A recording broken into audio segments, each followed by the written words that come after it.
Merhaba gezginler, ben Skip Guide'ın sanal turist rehberi. Bugün İngiltere'nin başkenti Londra'dayız. City of London sokaklarının arasından yükselen, göğe uzanan taş bir kalem gibi görünen bu anıtın dibindeyiz. Adını fısıldayın. The Monument, Büyük Londra Yangını Anıtı.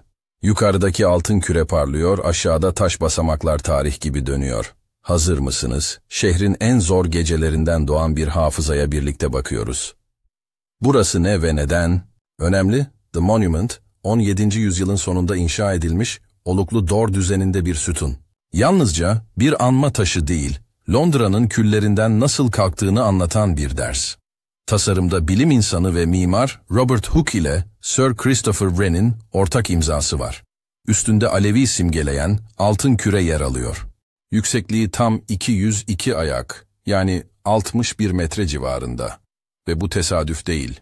Anıt, yangının başladığı Pudding Lane'deki fırının noktasına yatay uzatılsa, neredeyse tam o yere değecek. Sayı, hafızaya bağlanmış. Neredeyiz? Nasıl gelinir? Yakınında neler var? Ülke Birleşik Krallık, şehir Londra. Anıt, Monument Street ile Fish Street Hill kavşağında, London Bridge'in kuzey ucuna çok yakın.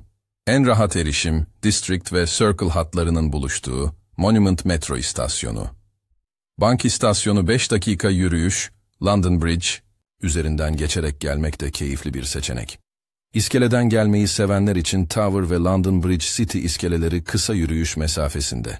İndikten sonra Pudding Lane'e uğrayıp, yangının başladığı noktayı işaretleyen plağı arayın. Daha kuzeybatıda, Smithfield yakınındaki Golden Boy of Pye Corner heykeli de, yangının durduğu noktayı simgeler. İki işaret arasında yürümek, küçük bir tarih rotasıdır. Kısa ama güçlü bir tarih. 2 Eylül 1666 sabahı, Pudding Lane'de kralın fırıncısı Thomas Farriner'in dükkanında çıkan yangın 4 gün sürdü ve Orta Çağ'ın ahşap şehrini haritadan sildi. Kentin yeniden doğuşu için çıkarılan yeniden inşa yasası bu köşede bir anıt dikilmesini de şart koştu. Projeyi yürüten Wren ve Hooke, sütunu 1671 ile 1677 arasında tamamladı. Tabanındaki kabartma, heykeltıraş, Gaius Gabriel Cibber'e ait. Kral II. Charles ve York Dükü, şehri ayağa kaldıran figürler olarak resmedildi. Bugün tabandaki 3 cephede Latin yazıtlar var. Kuzey yüzünde bir zamanlar yangının suçunu Katoliklere yükleyen kısım yer alıyordu. 1830 yılında kazınarak silindi. Tarih hatayı düzeltti. Taş ise bunu hatırlatmaya devam ediyor. Ne zaman gelmeli?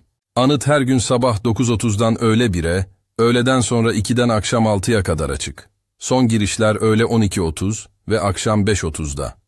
24 ile 26 Aralık günleri kapalı, 1 Ocak'ta sabah 10'da açılıyor. Hafta içi sabah, erken saatler daha sakindir. Dönem dönem rüzgar ya da bakım nedeniyle kısa kapanışlar olabilir. Gün içinde durumunu kontrol etmek iyi fikirdir. Okul döneminde pazartesiden perşembeye saat 10 ile 11.30 arasında öğrenci grupları kalabalık yapar. Bekleme süresini en aza indirmek istiyorsanız, bu aralığı atlayın. Gün batımı, öncesi son seans mavi saat fotoğrafları için harikadır. Ne kadar süre kalmalı? Çık, gör, in, ritmiyle 45 dakika yeter. Kabartmaları okumak, yazıtların önünde birkaç dakika durmak ve tepedeki manzarayı sindirmek isterseniz, 1 saat ile 1,5 saat arası daha gerçekçidir. Tarihle yakın bağ, kurmak isteyenler için inişten sonra Pudding Lane ve London Bridge kıyısı ek turu günü tamamlar. Nasıl gezilmeli? Bilet var mı? Var. Biletler girişte aynı gün satılıyor. Yetişkin 6 sterlin, 5 ile 15 yaş arası çocuk. 3 sterlin, 5 yaş altı ücretsiz. Öğrenci ve 65 yaş üstü için indirim var. İçeride asansör yok, tepeye dar spiral merdivenle çıkılıyor. Toplam 311 basamak. Dar alanlar ve karşılıklı geçişler nedeniyle sırt çantanızı öne almanız istenebilir. Tekerlekli sandalye ve hareket kısıtı olan ziyaretçiler için maalesef uygun değil. Güvenlik sebebiyle çanta araması yapılıyor. Büyük bavullar içeri alınmıyor. İnişte görevlinin size vereceği küçük başardın sertifikası, cebinizde taşınan tatlı bir hatıra olur. Ne görülmeli sorusuna sahici yanıtlar verelim. Önce tabandaki kabartmanın karşısına geçin. Dumanın içinden yükselen şehir, figürlerin jestleri ve üstteki bolluk ve barış alegorileri bir tablo gibi okunur. Üç cephedeki Latin yazıtlar, yangının boyutunu, şehrin nasıl yeniden kurulduğunu ve kraliyet yönetiminin aldığı önlemleri sıralar. Doğu yüzündeki inşa yazıtı, kimlerin döneminde sütunun tamamlandığını anlatır. Sonra başınızı kaldırıp balkonun altındaki demir kafesi fark edin. 19. yüzyılda yaşanan acı olaylar nedeniyle tepe, güvenlik için kafesle çevrilmiştir. Yukarı çıktığınızda, Walkie Talkie ve Cheese Grater takma adlı kuleler, nehrin kıvrımı ve London Bridge ekseni tek bir panoda buluşur. Altın küreyi yakından izleyin. Gün ışığıyla sürekli rengi değişen bir alev gibi parlar. En sevilen fotoğraf noktaları nereler? Fish Street Hill'den, sütunu merkez alacak şekilde düşük açıyla çekin. Gökyüzünün rengiyle taşın sıcak tonu dengelenir. Taban kabartmasını hafif çaprazdan alın ki derinlik ortaya çıksın. Mavi saatte Monument Street'in iki yanındaki cepheler doğal bir çerçeve oluşturur. Yağmurdan sonra kaldırımdaki su birikintilerinden altın küreyi yansımayla yakalamayı deneyin. Yukarıda balkonda, şehrin üzerine yayılan çizgileri izlerken telefonunuzu yana yatırın. Nehrin kıvrımı fotoğrafa nefes verir. Günün hangi saati en uygun olur? Sabah ilk seans, merdivende ritmi kendinizin belirlediği saatlerdir. Öğle ile 2 arası kısa kapanış, dinlenme ve çevreyi keşfetmek için fırsat verir. Gün, batımından yarım saat önceki çıkış, altın ışığın taşın üzerinde dans ettiği anı yakalar. Rüzgar sertse tepe daha serin olur.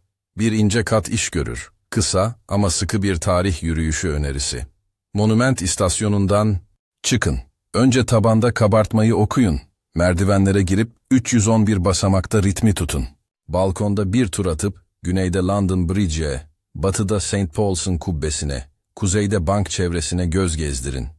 İner inmez Pudding Lane'e yürüyün, plağı bulun.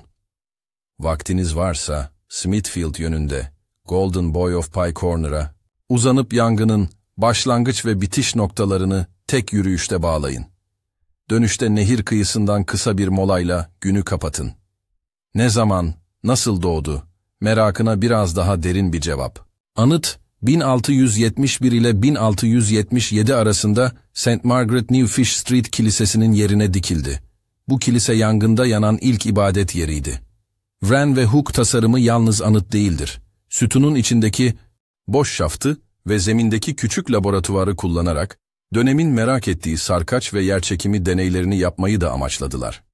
Kent gürültüsü ve titreşimler nedeniyle bu bilimsel kullanım kısa sürdü. Fakat fikir, taş ile bilimin aynı cümlede buluşabileceğini göstermiş oldu. Kimler için uygun derseniz, birkaç net cümle. Dar spiral merdiven, baş dönmesine yatkın olanlar ve diz omuz hassasiyeti yaşayanlar için yorucu olabilir. Küçük çocuklarla çıkacaksanız, temponuzu düşük tutun, ara ara duvarda genişleyen ceplerde nefes alın. Bebek arabası ve tekerlekli sandalye ile tırmanış mümkün değil. Buna karşılık, zemin seviyesinde kabartma, yazıtlar ve sütunun cephesi bile güçlü bir deneyim sunar. İstasyon ile anıt arası düzdür, buluşma noktası olarak da çok görünürdür. Nasıl? Hazırlanmalı sorusuna pratik yanıtlar. Rahat tabanlı ayakkabı şart. Omuz askılı küçük çanta işinizi kolaylaştırır. İçeride tripod ve geniş ekipman yok. Alan dardır. Güvenlik görevlilerinin yönlendirmesine kulak verin. Büyük valiz getirmeyin. Çıkışta verilecek küçük başarı sertifikasını saklayın. Çocuklar için güzel bir motivasyon. Yetişkinler için tatlı bir gülümseme sebebi. Okul gruplarının yoğun saatlerini ve kapanış aralığını planınıza yazın. Halk inanışları ve küçük ritüeller olmadan olur mu? Merdivenlerde sayıyı tutturup 311. basamakta içinizden bir dilek söyleyenlerin şansa yaklaştığına inanılır. Aşağıda kabartmanın önünde 3 harf seçip, şehrin o günkü halinin bu 3 harfle özetlendiğini düşünenlerin, fotoğraf kadrajı daha iyi olurmuş. Tepede balkonun göğünde altın küreyi tam ortalayarak bir nefes alırsanız, Londra bugün barış yaptı diyen küçük bir inanç vardır. Bilimsel kanıtı yok, tebessümü bol. Neden görülmeli? Çünkü The Monument, bir kentin, felaketle yüzleşip yeniden ayağa kalkmasının taşlaşmış hikayesidir. Rakamlarla, yazıtlarla, kabartmalarla bir ders anlatır. Ama en çok da şunu hissettirir. Bir şehir, zor günden sonra yeniden nasıl nefes alır? Basamakları tırmanırken ritminizi bulursunuz. Balkonun rüzgarında içinizden bir cümle geçer. Ben de yeniden başlarım. İşte bu, anıtın en sessiz hediyesidir. Kapanışa. Gelirken küçük bir davet. Şimdi düşünün. Yukarıdaki altın küreye hangi açıdan bakacaksınız? Merdivende hangi basamakta durup nefes alacaksınız? Aşağıdaki kabartmanın hangi figürü size göz kırpacak? Ben Skip Guide'ın sanal turist rehberi. Eşlik ettiğiniz için teşekkür ederim. Anlatımı beğendiyseniz kanalı takip etmeyi unutmayın. Bir sonraki durakta Londra'nın hangi hikayesini birlikte aralayalım? Bu şehre ait daha fazla görülecek yer, skipguide.com'daki haritada yer alıyor. Haritaya erişmek için QR kodunu tarayın ya da açıklamadaki bağlantıya tıklayın.